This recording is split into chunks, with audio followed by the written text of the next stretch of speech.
Everyone, welcome to the YouTube channel of unstate chemistry. आज की इस लेक्चर में हम पार्किन रिएक्शन के बारे में डिस्कशन करेंगे। देखो, पार्किन रिएक्शन बहुत ही इंपॉर्टेंट है बीएससी, आईआईटी जेईई, आईआईटी और नीट के स्टूडेंट के लिए। ये पार्ट नंबर 1 है। पार्ट नंबर 1 में बेसिकली हम डिस्कस करेंगे कुछ basic idea about the Perkin reaction. अब बेसिक कुछ बातें जानने के बाद हम इस रिएक्शन की मैकेनिज्म देखेंगे। प्रोडक्ट हम कैसे तैयार करेंगे, इसलिए हमको मैकेनिज्म जानना पड़ेगा। रिएक्टेंट से प्रोडक्ट में कैसे जाएंगे, with the help of mechanism हम देख लेंगे। और लास्ट में हम एक ट्रिक बताएंगे, उसको अगर आप देख लोगे आपका काम हो जाएगा। For IIT JEE and NEET student आप लोग ट्रिक के हेल्प से कर लो, बट बीएससी और आईआईटी जेईई के स्टूडेंट आप लोग मैकेनिज्म को अच्छे से देख लो, क्योंकि मैकेनिज्म आपको अच्छे से जानना पड़ेगा। और केमिस्ट्री ऑनर्स के स्टूडेंट सेम 3 कैलकाटा यूनिवर्सिटी, आप लोग पूरा मैकेनिज्म को अच्छे से देख लो, क्योंकि ये क्वेश्चन आएगा। क्या क्वेश्चन आएगा वो भी मैं बता दूंगा। ये जो रिएक्शन है बहुत ही इंपॉर्टेंट है, इटाजबे बहुत बार आया है और आएगा भी। क्या आपको सिनामिक एसिड को प्रिपेयर करना है, कहां से? बेंजाइलडिहाइड से। अब बेंजाइलडिहाइड से सिनामिक एसिड आप लोग कैसे प्रिपेयर करोगे? आपको प्रिपेयर करने के लिए वो जो रिएक्शन होगा ना, बेंजाइलडिहाइड से सिनामिक एसिड सिंथेसिस, ये जो सिनामिक एसिड को आप लोग तैयार करोगे, इसका पूरा, इस रिएक्शन का पूरा मैकेनिज्म, स्टेप वाइज मैकेनिज्म आपके एग्जाम में आएगा। सो इसलिए कैलकाटा यूनिवर्सिटी स्टूडेंट आप लोग ये लेक्चर अच्छे से देख लो, क्योंकि क्वेश्चन आएगा। सेम 3 देख लो।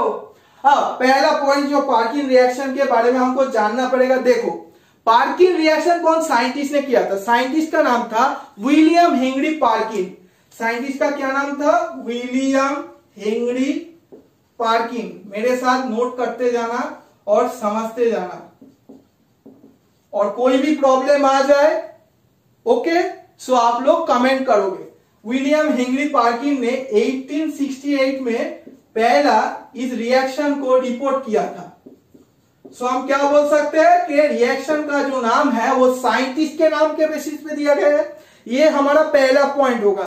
आप लोग लिखो मेरे साथ, the name of the reaction, the name of the reaction is given according to the name of the scientist. Scientist के नाम के बेसिस पे रिएक्शन का नाम दिया गया है। ये गया हमारा पहला point. The name of the reaction is given according to the name of the scientist. Scientist के नाम के बेसिस पे रिएक्शन का नाम दिया गया है। ये था पहला पॉइंट। अब आते हैं सेकेंड पॉइंट। सेकेंड पॉइंट बहुत ही इंपॉर्टेंट है, बहुत ही इंपॉर्टेंट है। इसको अगर आप अच्छे से समझ लोगे तो आपका काम हो जाएगा। देखो, पार्किन रिएक्शन आप कैसे आइडेंटिफाई करोगे, इसलिए आपको जनरल स्कीम तो अच्छे से समझना पड़ेगा ही। अब जनरल स्किल की अगर मैं बात बताऊं, जनरल स्कीम की अगर मैं बात बताऊं, मोर स्पेसिफिक, इस रिएक्शन की जनरल स्कीम यही होगा। इस रिएक्शन में हमको एक एरोमेटिक एल्डिहाइड लेना पड़ेगा। सो पहला जो मॉलिक्यूल हमको लेना पड़ेगा, एक एरोमेटिक एल्डिहाइड लेना पड़ेगा। अब कोई स्टूडेंट मुझे पूछ सकते थे, सर एलिफेटिक एल्डिहाइड ले रहे तो क्या हो जाएगा? वो भी मैं बताऊंगा, जस्ट वेट एंड वॉच। अब एरोमेटिक एल्डिहाइड के साथ हमको क्या लेना पड़ेगा? Aliphatic acid anhydride. Aliphatic acid anhydride. अब ये जो एलिफेटिक एसिड एनाइड्राइड हम लेंगे, इसका ही हमको सॉल्ट लेना पड़ेगा, जो रिएक्शन में बेस का सोर्स बन जाएगा। सो salt of the corresponding, salt of the corresponding aliphatic acid anhydride, इसको अच्छे से नोट करो। ये बेसिकली रिएक्शन में अगर मैं बोलूं बेस का सोर्स बन जाएगा। Is it clear? लास्ट में आपको रिफ्लक्स करना पड़ेगा,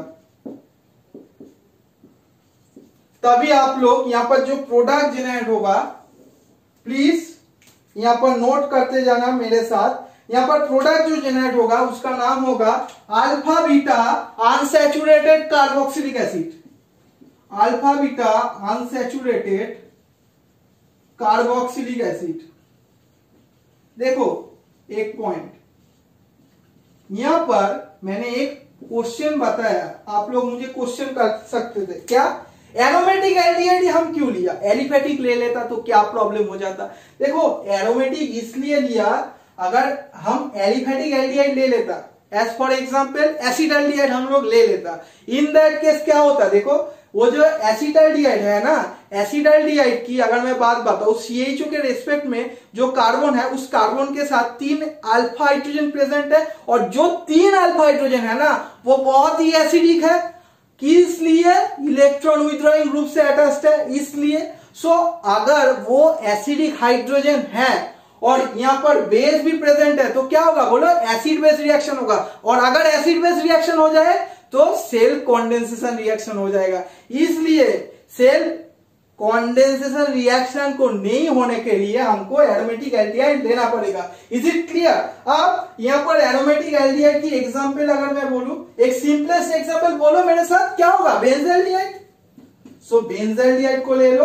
अब बेंजल्डिहाइड के साथ कौन सा मॉलिक्यूल हमको लेना पड़ेगा? एक एलिफेटिक एसिड एनाइड्राइड। ये जो एलिफेटिक एसिड एनाइड्राइड यहां पर हम लेते हैं उसका नाम है acetic anhydride. Acetic anhydride, acetic anhydride. इस एलिफेटिक एसिड एनाइड्राइड के साथ मैंने क्या बोला? इस एलिफेटिक एसिड एनाइड्राइड की सॉल्ट लेना पड़ेगा। इसका जो सॉल्ट होता है उसका नाम है सोडियम एसीटेट, सोडियम एसीटेट।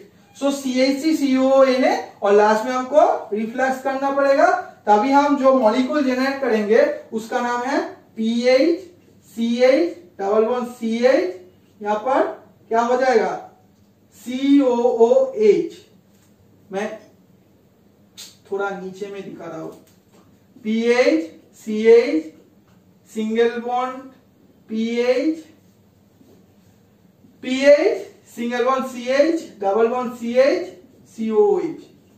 अब ये जो मॉलिक्यूल है ना इसका नाम है सिनामिक एसिड। सिनामिक एसिड ये एक कैसा है मॉलिक्यूल? ये एक alpha beta unsaturated carboxylic acid system है ना, ये एक alpha beta unsaturated carboxylic acid system है ना। इसको पहले नोट करो। इसको अच्छे से नोट करने के बाद जो CU में क्वेश्चन आएगा उसका मैं सॉल्यूशन बताऊंगा। पहले आप इसको अच्छे से नोट करो जो क्वेश्चन आने वाला है यूनिवर्सिटी लेवल एग्जाम में।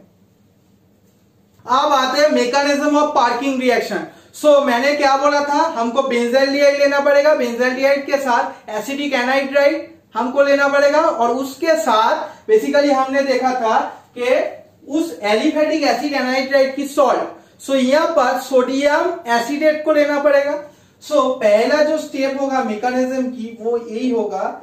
एक चीज आप लोग ये कॉन्सेप्ट तो जानते हो कि पीके वैल्यू जिसका ज्यादा होगा वो, अगर मैं बोलूं वो वीकर एसिड होगा, और आप लोग अगर मैं इजीली बोलूं उसका एसिडिटी कम होगा ना, उसका एसिडिटी कम होगा। सो पीके वैल्यू जितना ज्यादा होगा वो molecule as a weaker acid काम कर सकता है, तो वीकर एसिड काम कर सकता है। तो इस कंसेप्ट को हमको अप्लाई करना पड़ेगा। अब यहां पर सामने देखना प्लीज। सो हमको पहले सोडियम एसीटेट को लेना पड़ेगा। सो सोडियम एसीटेट को पहले हम लोग अच्छे से लिखो सब लोग। अब इसके साथ हमको एक एलिफेटिक एसिड एनाइड्राइड जो हमने लिया था एसिटिक एनाइड्राइड, एसिटिक एनाइड्राइड हमको लेना पड़ेगा। अब यहां पर प्लीज सामने देखना, बहुत ही इंपॉर्टेंट स्टेप है। क्या होगा? देखो ये O- इस प्रोटॉन को पहले एब्स्ट्रैक्ट करेगा। Is it clear? अब ये प्रोटॉन को क्यों एब्स्ट्रैक्ट करेगा? क्योंकि ये बेस है और ये जो हाइड्रोजन है अगर मैं बोलूं acidic, so obviously acid base reaction होगा। और एसिड बेस रिएक्शन बोलो सबसे ज्यादा फास्टेस्ट रिएक्शन तो एसिड बेस ही होता है, तो कार्बन के ऊपर नेगेटिव चार्ज आ जाएगा। अब यहां पर एक बहुत ही इंपॉर्टेंट कॉन्सेप्ट है। ये जो मॉलिक्यूल है ना सोडियम एसीटेट, इसका पीके वैल्यू है, इसका पीके वैल्यू है 4.7, और ये जो मॉलिक्यूल है इस aliphatic acid anhydride, more specific अगर मैं बोलूं एसिटिक एनाइड्राइड की पीके वैल्यू है 17 के आसपास है। अब यहां पर देखो सामने एक बहुत ही इंपॉर्टेंट स्टेप होने वाला है। ये O- इस हाइड्रोजन को ले लिया, ओके, अब अगर ये O- इस हाइड्रोजन को ले तो यहां पर क्या होगा, ये जो रिएक्शन है, पहले एक चीज आपको जानना पड़ेगा, पीके वैल्यू इस मॉलिक्यूल का कम है। जिस मॉलिक्यूल का पीके वैल्यू कम होगा, जिस मॉलिक्यूल का पीके वैल्यू कम होगा उसका एसिडिटी हाई होगा, सो इसको हम स्ट्रॉन्गर एसिड बोल सकते हैं। तो इज इट क्लियर? अब इस मॉलिक्यूल को देखो, जिस मॉलिक्यूल का एसिडिटी कम होगा वो वीकर एसिड बोलेंगे, क्योंकि इसका पीके वैल्यू ज्यादा है। इसका अगर पीके वैल्यू ज्यादा होगा तो इसका एसिडिटी कम होगा, तो ये molecule as a weaker acid काम कर सकते हैं, क्योंकि pK value inversely proportional to acidity. अब इसलिए एक बहुत ही इंपॉर्टेंट चीज है, क्या, यहां पर इक्विलिब्रियम की साइन अगर आप अच्छे से देखोगे बहुत ही इंपॉर्टेंट है। मैं बार बार बोल रहा हूं एक ही पॉइंट, क्या, ये जो साइन होगा रिवर्सिबल साइन, अच्छे से देखना, फॉरवर्ड में बहुत ही कम होगा बट बैकवर्ड में बहुत ज्यादा होगा। क्यों? क्योंकि इक्विलिब्रियम की पोजीशन कौन सा साइड में रहेगा वो कैसे डिसाइड होता है? इक्विलिब्रियम की साइड सामने रहेगा कि बैकवर्ड में रहेगा, ये कौन सा चीज डिसाइड करता है? इक्विलिब्रियम का साइड, मैं और एक बार बोल रहा हूं, इक्विलिब्रियम का साइड सामने रहेगा कि बैकवर्ड में रहेगा, वो कौन डिसाइड करेगा? जिस साइड में वीकर एसिड की फॉर्मेशन होगा उस साइड में इक्विलिब्रियम रहेगा। So equilibrium will be more towards backward because there is a formation of weaker acid. So इस साइड में वीकर एसिड फॉर्म हुआ तो इक्विलिब्रियम बैकवर्ड में ज्यादा रहेगा, फॉरवर्ड में कम रहेगा। अब तो क्या मॉलिक्यूल फॉर्म हुआ? सो एसिडिक एसिड तो बनेगा ही। अब एसिडिक एसिड के साथ यहां पर CH2 माइनस हो जाएगा, अब CO, यहां पर ऑक्सीजन, यहां पर CO, यहां पर CH3। एक बहुत ही इंपॉर्टेंट चीज है, क्या, ये नेगेटिव चार्ज फिर से क्या कर सकता है? रीलोकलाइजेशन कर सकता है ना, डीलोकलाइजेशन। तो डीलोकलाइजेशन होने के बाद यहां पर और एक रेजोनेटिंग फॉर्म बन सकता है ना, सो CH2 हो सकता है, यहां पर डबल बॉन्ड, यहां पर ऑक्सीजन के ऊपर नेगेटिव चार्ज, यहां पर ऑक्सीजन, यहां पर CO, यहां पर CH3। Is it clear? समझ में आ रहा है? अब और एक रेजोनेटिंग स्ट्रक्चर बन सकते हैं, O- पुश बैक कर सकते हैं और इस कार्बन के ऊपर फिर से नेगेटिव चार्ज बन सकते हैं, तो CH2 माइनस हो सकता है, C डबल बॉन्ड O, यहां पर ऑक्सीजन, यहां पर CO, यहां पर CH3। अब इस स्टेप को अच्छे से देखना प्लीज। ये जो मॉलिक्यूल है ना, इस मॉलिक्यूल से इस मॉलिक्यूल में क्यों आएगा? ड्राइविंग फोर्स क्या है? ड्राइविंग फोर्स यही है, ये जो स्पीशीज है और ये जो स्पीशीज है, ये स्पीशीज ज्यादा स्टेबल है with respect to mother molecule. Is it clear? Mother molecule से ये स्पीशीज ज्यादा स्टेबल है, क्योंकि यहां पर क्या हो रहा है, बोलो, डीलोकलाइजेशन हो रहा है, इसलिए ये मॉलिक्यूल ज्यादा स्टेबल है। अब यहां पर बहुत ही इंपॉर्टेंट चीज है, क्या, स्टेप नंबर 2 में आपको देखना पड़ेगा, बेंजाइलडिहाइड भी हमने लिया था ना, बेंजाइलडिहाइड भी हमने लिया था। अब ये जो मॉलिक्यूल बना ना, ये न्यूक्लियोफाइल की सोर्स बन जाएगा। अब एक चीज आप लोग मुझको पूछ सकते थे, सर कौन सा नेगेटिव चार्ज जाके इस कार्बन पे अटैक करेगा? इस कार्बन की नेगेटिव चार्ज और इस ऑक्सीजन की नेगेटिव चार्ज। अरे ऑक्सीजन हार्ट सेंटर है और कार्बन एक सॉफ्टर सेंटर है, so hearts of interaction will take place. But carbon अगर अटैक मार दे तो कार्बन कार्बन बॉन्ड भी फॉर्म होगा जो बहुत ही स्ट्रॉन्ग बॉन्ड है, और आप लोग ऐसे भी बोल सकते हो सॉफ्ट ऑफ इंटरेक्शन भी है। सो इसलिए इस कार्बन की नेगेटिव चार्ज ही जाके अटैक मार देगा एकदम।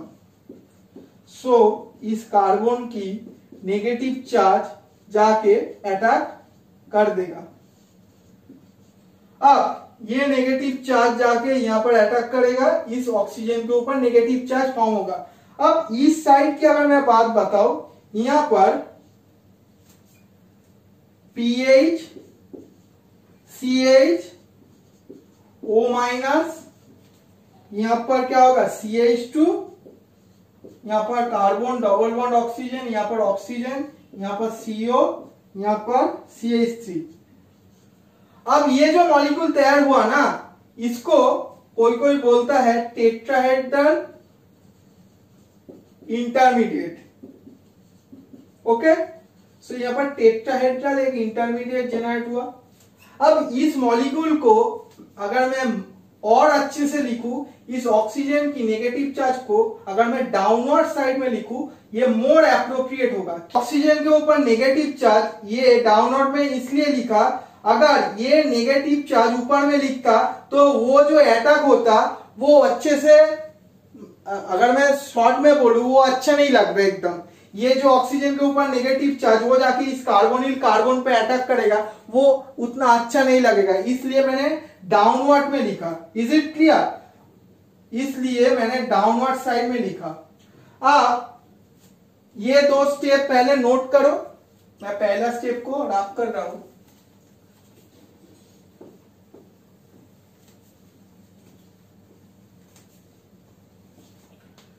अब ये जो मॉलिक्यूल बनाना, ये स्टेप नंबर 3 होगा। PH CH O माइनस, उसके साथ CH2, उसके साथ C डबल बॉन्ड O, उसके साथ ऑक्सीजन प्लस यहां पर कार्बन डबल बॉन्ड O, यहां पर CH3। अब यहां पर दो पॉसिबिलिटी हो सकता है, यहां पर दो पॉसिबिलिटी हो सकता है। ये ऑक्सीजन को मैं रेड से दिखा रहा हूं क्योंकि यहां पर दो सिग्निफिकेंस है, दो काम हो सकते हैं। ये नेगेटिव चार्ज जाके इस कार्बन पे भी अटैक कर सकता है, सिमिलरली ये नेगेटिव चार्ज जाके यहां पर भी अटैक कर सकते हैं ना। अरे देखो ना, ये नेगेटिव चार्ज इस कार्बन पे भी जाके अटैक कर सकते हैं और इस कार्बन में भी जाके अटैक कर सकते हैं। अब कौन सा कार्बन पे जाके अटैक करेगा? अगर ये नेगेटिव चार्ज इस कार्बन पे जाके अटैक करेगा तो 1 2 3 4 मेंबर रिंग जनरेट होगा, और अगर ये नेगेटिव चार्ज जाके यहां पर अटैक करेगा तो कितना मेंबर? बोलो 6 मेंबर। आप लोग जानते हो 6 मेंबर ज्यादा स्टेबल है विद रेस्पेक्ट टू 4 मेंबर, इसलिए यहां पर अटैक नहीं करेगा, इसलिए यहां पर अटैक नहीं करेगा। सो अगर अटैक करेगा तो ऑक्सीजन के ऊपर इलेक्ट्रॉन डेंसिटी शिफ्ट हो जाएगा। तो यहां पर कौन सा मॉलिक्यूल फॉर्म होगा? PH CH CH2, यहां पर कार्बन है एक, कार्बन के साथ डबल बॉन्ड ऑक्सीजन, यहां पर ऑक्सीजन, यहां पर ऑक्सीजन के ऊपर इलेक्ट्रॉन डेंसिटी शिफ्ट हो गया। इस ऑक्सीजन के साथ इस कार्बन की अब नया बॉन्ड फॉर्म हुआ। Is it clear? अब क्या होगा? Basically O minus push back करेगा, और यहां पर दो पॉसिबिलिटी यहां पर भी हो सकते हैं। क्या?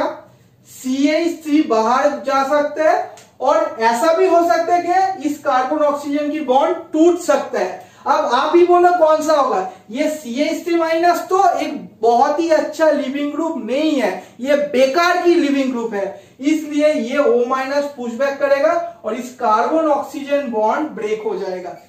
Carbon oxygen bond will break. Is it clear?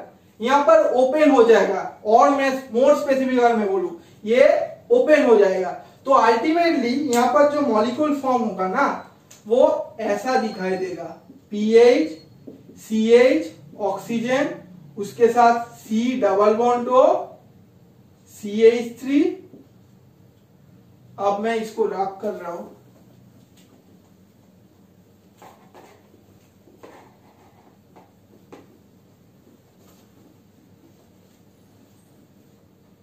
देखो यहां पर CH था, यहां पर CH2 हो जाएगा, यहां पर C डबल बॉन्ड O, और यहां पर O माइनस हो गया ना, क्योंकि इस ऑक्सीजन के ऊपर इलेक्ट्रॉन डेंसिटी शिफ्ट हो गया, तो ऑक्सीजन के ऊपर नेगेटिव चार्ज आ गया। Is it clear?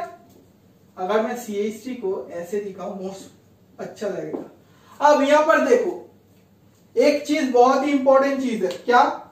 ये O माइनस आप क्या कर सकते हैं? ये O माइनस आप क्या कर सकते हैं? मैंने क्या बोला था पहला स्टेप में कि एसिटिक एसिड हमने जनरेट किया था। अब एसिटिक एसिड से एसिटिक एसिड को पहले ड्रॉ करो।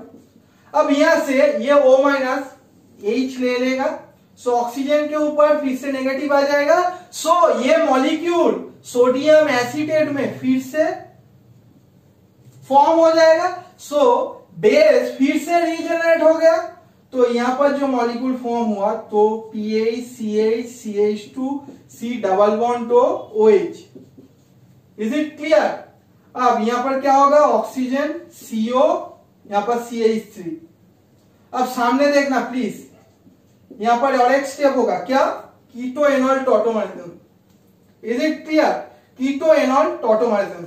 सो यहां पर कीटो एनॉल टॉटोमरिज्म होने के बाद कैसा मॉलिक्यूल फॉर्म होगा, PH, यहां पर CH हो जाएगा, यहां पर क्या हो जाएगा, यहां पर CH, यहां पर डबल बॉन्ड हो जाएगा, ये COH में चला जाएगा और यहां पर एक OH तो है। अब इस कार्बन के साथ एक ऑक्सीजन है अटैच्ड है, CO CH3, ऐसा मॉलिक्यूल फॉर्म होगा। अब यहां पर देखो मैंने क्या बोला था, यहां पर O- इस हाइड्रोजन को ले लिया तो यहां पर और एक मॉलिक्यूल फॉर्म हुआ, इसके अलावा भी sodium acetate CH3C double bond तो O-। Is it clear? So base फिर से रीजनरेट हो गया, तो बेस का काम क्या होगा बोलो, एसिडिक प्रोटॉन को एब्स्ट्रैक्ट करेगा। सो ये इस हाइड्रोजन को एब्स्ट्रैक्ट करेगा, यहां पर डबल बॉन्ड तैयार करेगा, ये डबल बॉन्ड सिंगल बॉन्ड में चला जाएगा, ये सिंगल बॉन्ड डबल बॉन्ड में चला जाएगा और ये बाहर जाएगा। तो अल्टीमेटली वी विल जेनरेट, यहां पर मैं प्रोडक्ट लिख रहा हूं, PH CH डबल बॉन्ड हो गया। अब यहां पर एक CH था ना, CH, और यहां पर COOH। इसका नाम क्या है बोलो, सिनामिक एसिड। इसको पूरा आपको करना पड़ेगा, CU के student, BSc same 3 student, please इसको पूरा आपको करना पड़ेगा एग्जाम में। अब ये जो क्वेश्चन है ये बार बार आता है, सिनामिक एसिड प्रिपरेशन फ्रॉम बेंजाइलडिहाइड। सो ये आपको पूरा करके आना पड़ेगा। और इसके साथ सिनामिक एसिड के साथ क्या मॉलिक्यूल फॉर्म हुआ, यहां पर तो एसिटिक एसिड एक बना ही, और उसके साथ क्यों एसिटिक एसिड बना, क्योंकि ये O- इस हाइड्रोजन को ले लिया इसलिए एसिटिक एसिड तो बना, और उसके साथ CH3C डबल बॉन्ड तो O- Na+। Is it clear? ये प्रोडक्ट, तीनों प्रोडक्ट बनेगा, बट ये मेजर प्रोडक्ट, और इसका भी अगर मैं बोलूं E isomer will be the major product. ये कोई नहीं बताते, ओनली बोलते हैं कि सिनामिक एसिड बन गया, but E isomer will be the major product, trans form will be the major product, E isomer will be the major product. क्यों? क्योंकि ये एक बात आप लोग लिख लो, यहां पर दोनों आइसोमर ही फॉर्म आ सकते हैं, बट ई आइसोमर प्रेफर्ड इसलिए क्योंकि transition state leading to it is more stable. यहां पर ई भी बन सकते हैं, जेड भी बन सकते हैं, बट ये चीज इसलिए लिख लो, क्यों ई बना, क्योंकि transition state leading to it is more stable. ये बात आप लोग लिख कर आओगे। Is it clear?